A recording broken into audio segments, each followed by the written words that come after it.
Hello everyone and welcome back. So far we have studied about the data transfer group of instructions as well as the arithmetic group of instructions. From this session onwards, we will begin studying about the logical group of instructions. And in this session we are going to learn about the instruction types ANAR and ANID8. So without any further ado, let's get to learning. Coming to the topics that we are going to cover in this session. At first, we will discuss a bit about the logical group of instructions of 8085 microprocessor.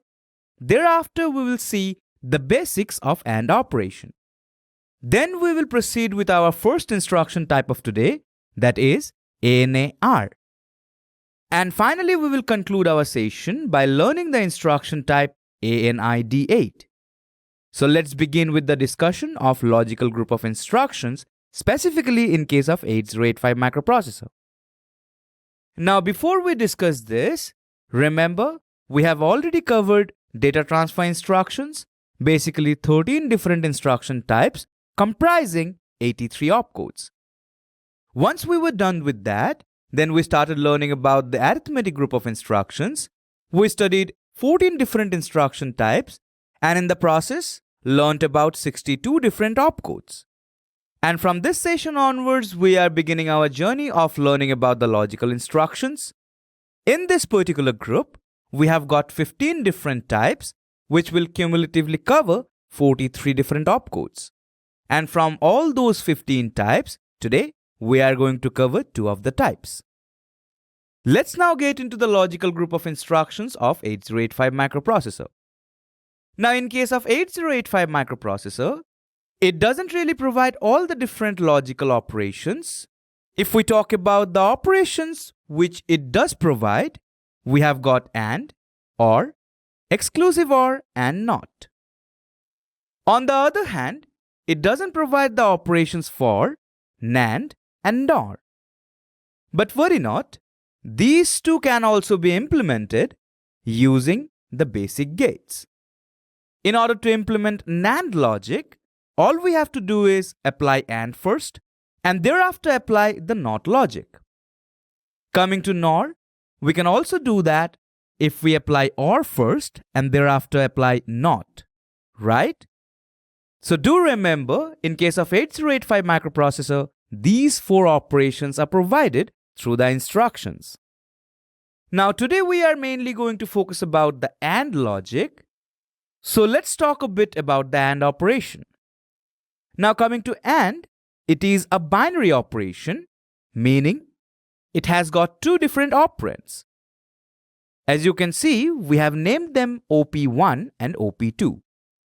Now the 8085 microprocessor is created in such a way that one of the operand will have to reside within the accumulator register. Now the question is, how we are going to provide the second operand to the microprocessor? Well, there are few different ways to do that. At first, it can be the content of any of the GPRs. That is, it can reside in any of these 6 registers. On the other hand, it can also be inside the content of the memory location pointed by the HL pair.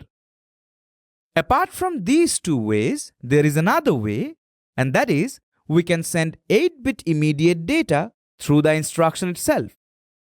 Now the instruction types that we are going to study today, the first one, that is ANAR, will cover these 2. On the other hand, the second instruction that we will learn today, ANID8, will handle this situation, that is sending 8-bit immediate data via the instruction itself. So do remember, since AND is a binary operation, one of the operands will be inside the accumulator register. And for the second operand, we can choose any of these 3 ways. So that was all about the logical group of instructions discussion. Let's now focus on the basics of AND operation. Now I already told you the AND operation is a binary operation. So we have got 2 different operands. Let's assume the operands are X and Y. Now since we are considering binary, if we think about these 2 bits, how many sequences can we have?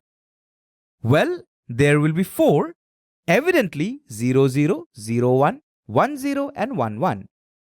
Now if we perform the AND logic in between the variables x and y, which will have these values, only if both of them are 1s, the output is going to be 1. Try to understand the reason behind it. The logic is known as AND. So when x and y both are 1s, then only the output is going to be 1. And in the rest of the cases, the output is always 0. Now this is called the truth table, and I believe you have seen it quite a few times, but today we are going to see it from a different perspective. If you notice these two rows, observe, when y is 1, look at the input coming from x and the output. These are same, right? So if we set the input for y to 1, whatever we are sending via x will come through the output. So from this we can state x and 1 will always result in x. Now let's look at the truth table from a different perspective. Let's consider these two rows. Notice, if we reset the y input to 0, whatever we send via x, the output is always 0. So from this we can state x and 0 will always give the result as 0. Now using this particular logic, we can do a very interesting thing.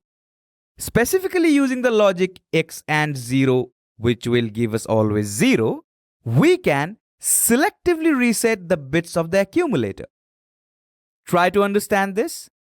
AND is a binary operation, and in case of 8085, one of the operand will always reside inside the accumulator.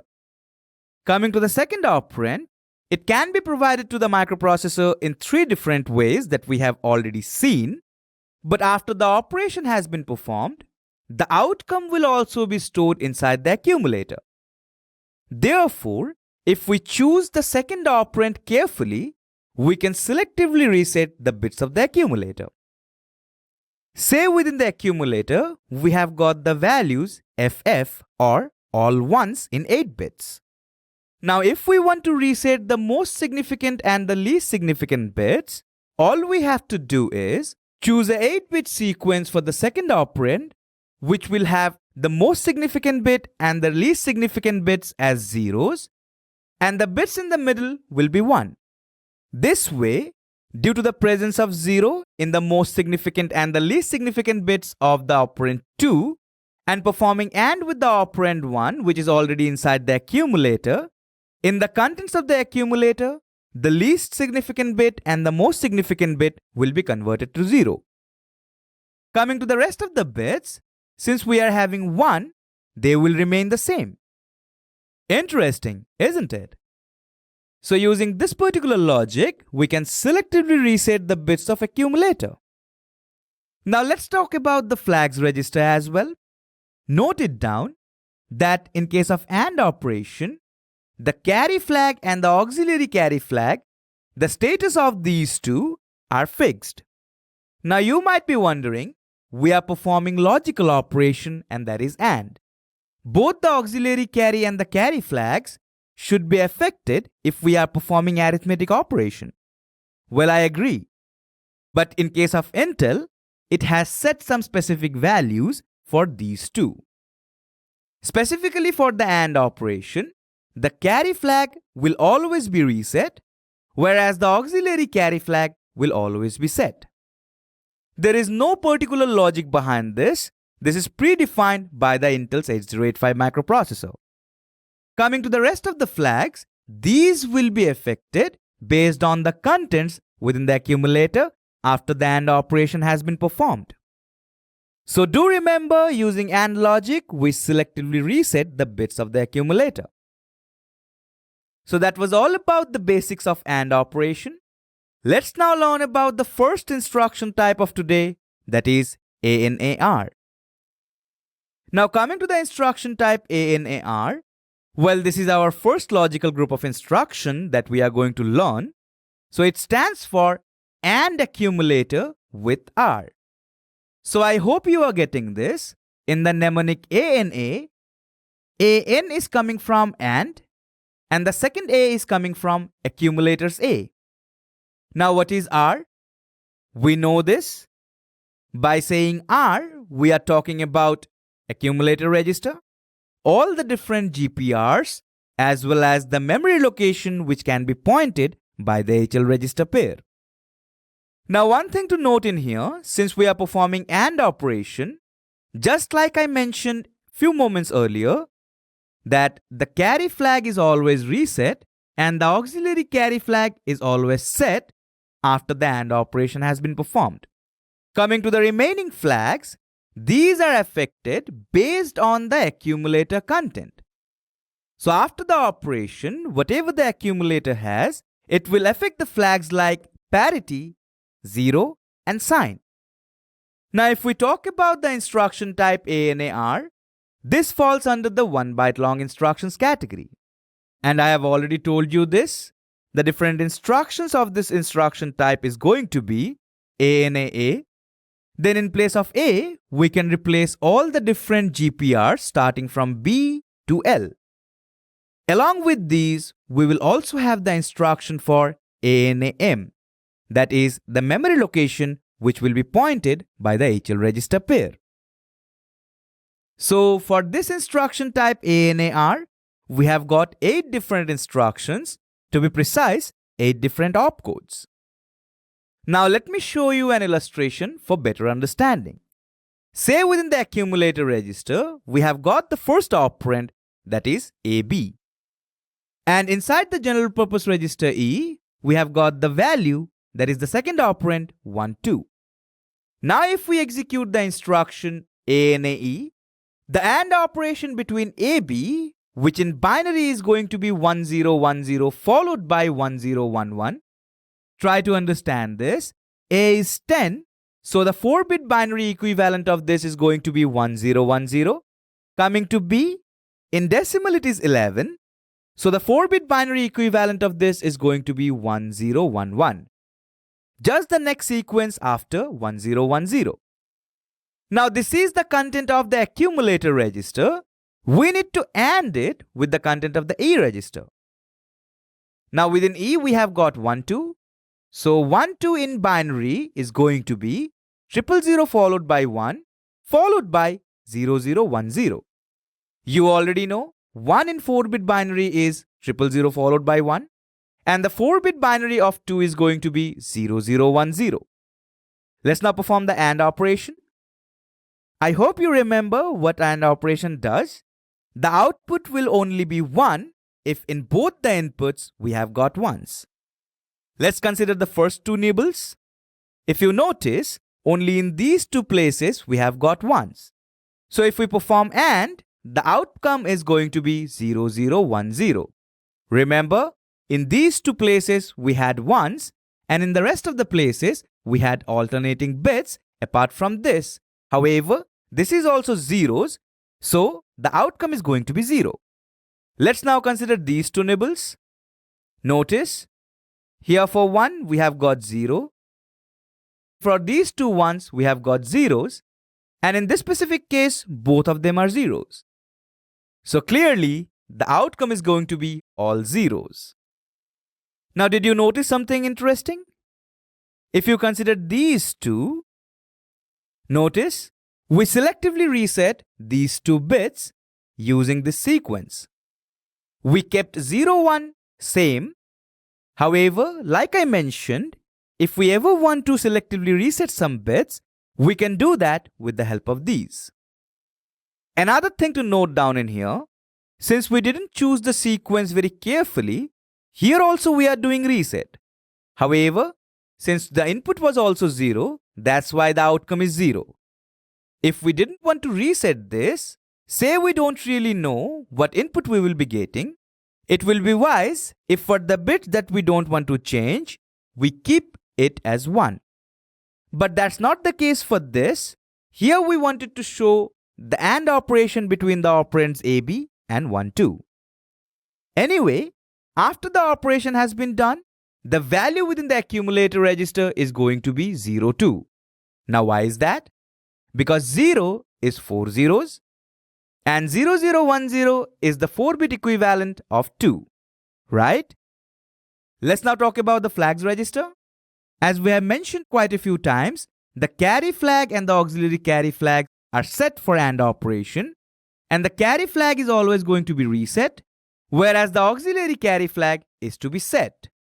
However, the remaining flags, that is the parity, 0 and the sign flags, these will be affected based on the accumulator's content. Now what do we have inside the accumulator? 0, 2. In binary, we have got 4 zeros followed by 0010. So what about the parity flag? Will it be set? Notice, in the content of the accumulator, we have got only single one, and it's an odd number. Therefore, the parity flag will be reset, because in order to set the parity flag, the number of ones inside the accumulator must be an even number. Coming to Z flag, will it be set? Well, within the accumulator's content, it's not all zeros, so it will be reset. What about sign flag? The sign flag is always determined by the first bit, that is the most significant bit inside the accumulator. Since it is 0 in this case, so the sign flag will also be reset.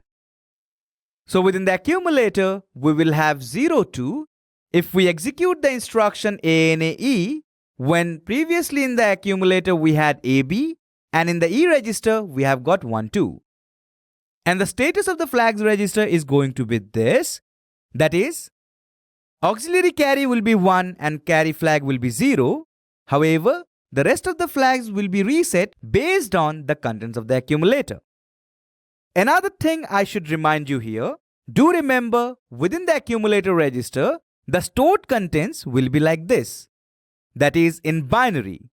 We are using the hexadecimal notation for the ease of readability of human beings, that is for us. So that is all about the instruction type ANAR. Do remember, it falls under the 1 byte long instructions category, and the mnemonic ANA stands for AND accumulator with R.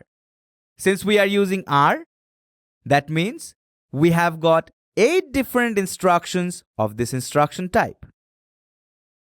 So I believe you understood the instruction type ANAR. Let's now focus on the next instruction type, that is ANI D8.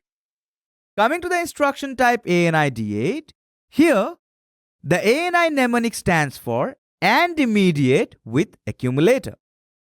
So the operand 1 will reside inside the accumulator, but the second operand, that is operand 2, we are going to send it in immediate addressing mode via the instruction itself. Now since we are performing AND operation, the situation of the flags register will be same, that is CY is to be reset and AC is to be set. Remaining flags are affected based on the accumulator's content. Now notice the instruction type ANI D8. Here ANI means AND immediate with accumulator. Coming to D8, it stands for the 8-bit data which we will send via the instruction itself. Now can you tell me, in which group of instructions will it fall size-wise? Well, ANI is going to need 8 bits, and we are sending 8 more bits via the instruction.